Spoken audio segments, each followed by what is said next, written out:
Hello beautiful people, today we'll be reacting to something really beautiful and interesting. We're going to be seeing this video from the historical royal garden. It seems to be doing some things about the UK, the British, so expect lots of videos from there. Okay, so it's titled the Tower of London Poppies. I'm super excited to be checking this out with you guys. I cannot wait to see what this looks like. I've been hearing about the London Poppies before, but this is my first time of actually seeing a video made from these guys. So let's see this together. Before we dive into it, my name is Oge. Welcome back to my channel. If you're first time here, hello. Do well to like, share and subscribe, turn on post notification bell and share with your friends so they can join the family. Let's see this together.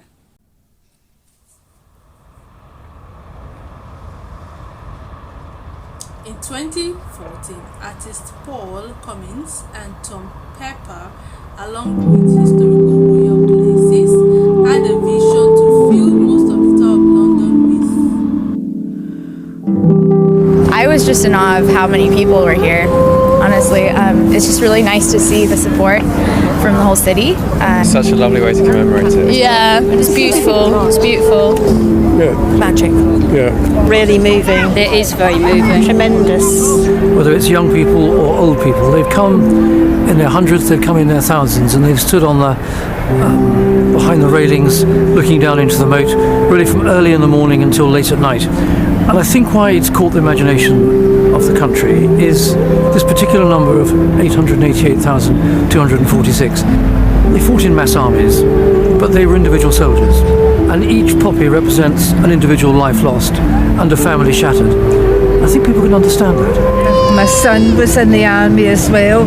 He served in Ireland, he served in Bosnia, and when I see that, I'm just really, really grateful that he came back. My mother is from Canada and her, I believe, grandfather was a spy in the war, and so my mom wears a poppy every year. Yeah, and that's what it's about. It's appreciation. It's all there's got to be appreciation. I mean, my father died from his injuries from the Second World War. My mum lost 4 brothers during the First World War too, so obviously that's where my passion comes from. But we're all in the same boat. You have 4 fathers, wasn't it? It's a big London, and I love London.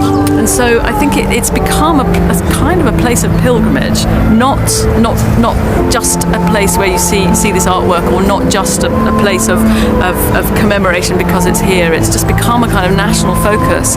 It started us asking questions about who we are, what are we doing when we're commemorating? How warlike are we as a nation? The thing about this is it reminds you that these people were human beings, just as you are a human being, just as the military personnel are human beings, and that interconnection, it's kind of everything. It breaks down the barriers of them versus us, or just a vast quantity of numbers. And I was at the closing sort of ceremony today, and the last poppy got put in, and by a little boy, and you think that's a life, and you look around and there's more than 800,000 more lives, and it does hit you. Sometimes you look at the vastness of it and it's beautiful but hard to comprehend, and then this one poppy goes down and you think, okay, yeah, this is rather a lot. We've had so many volunteers, so many people making the poppies, the whole of the Yeoman Water staff, the HRP staff, the number of people involved has been enormous, and I think unusually for a large artwork, it isn't then dominated by a single person or a single ego of an artist. In a sense, though me and Paul treat ourselves and believe that we are artists and this is an artwork, because we've been very open about it, I think we've allowed so many other people into it to take ownership of it. Nobody that you've met on the project has been a bad seed. It's been a bunch of love, a load of stories that you really love to hear, and just the community has come I'm from the US, and the UK spirit here has made me really proud that I moved here. I've been here 7 years, and I love the spirit of this project. It's just been amazing. So People are able to bring their own family stories to it. I mean, this is a very beautiful initiative, to be honest. It's a very beautiful initiative. I mean, beyond the poppies looking so beautiful, it is very thoughtful of them to actually come up with an idea, because each puppy represents a human being, and most importantly, these people were soldiers who probably would have lost their lives trying to defend the country or something like that. I really love this idea. And you know, I love the fact that, you know, people are actually coming here. I mean, it's like a pilgrimage, like she said. It's like a pilgrimage, and I really love the idea. And beyond that, this thing is looking so beautiful. It's kind of reminding them, you know, I don't know how other soldiers will actually feel watching this. I don't know how they will feel, you know, looking at the fact that, I mean, everybody's going to die one day. But I mean, for a soldier who, you know, your life is always on the line, and who you know that one day you're going to die, and then there's going to be a puppy down there for you. I don't know how they'll feel about it, but I think it's a beautiful thing to come here and be reminded that, oh, you had a family, probably your father, your brother, your uncle, your mom. There was a guy that mentioned his mom, you know, was in the military and all of those things. I feel like it is so beautiful, and it's a very thoughtful initiative, to be honest. To it. Grandparents can explain to their grandchildren how they connect into this story of our nation. You just have to remember, I mean, they gave their lives so that we can live in peace today, and you know, what greater gift can you give than your life? I think it's very important to remember. I think it's a good thing because we're remembering people who've done something for us and who've lost their lives while doing that. And the least we can do, obviously, is remember them. We've invited members of the public to send in the names of a loved one who lost their lives in the First World War. And we've read out about 200 every evening. And we've done that every evening from the 5th of August through until today. I read the last list at 11 o'clock on the 11th. Lieutenant MJD's Victoria Cross, Royal Fusiliers.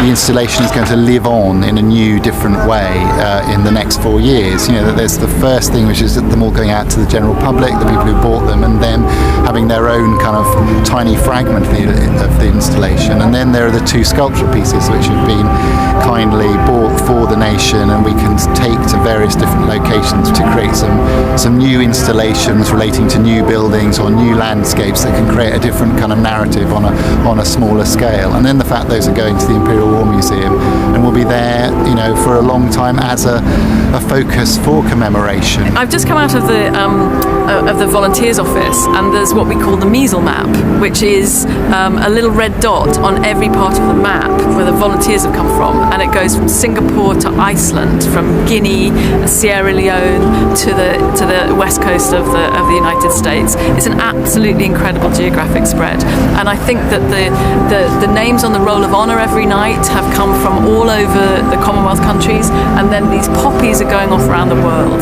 And what we really want to happen is that we want to send these poppies home now. The soldiers never got to go home, but you know, a lot of them will.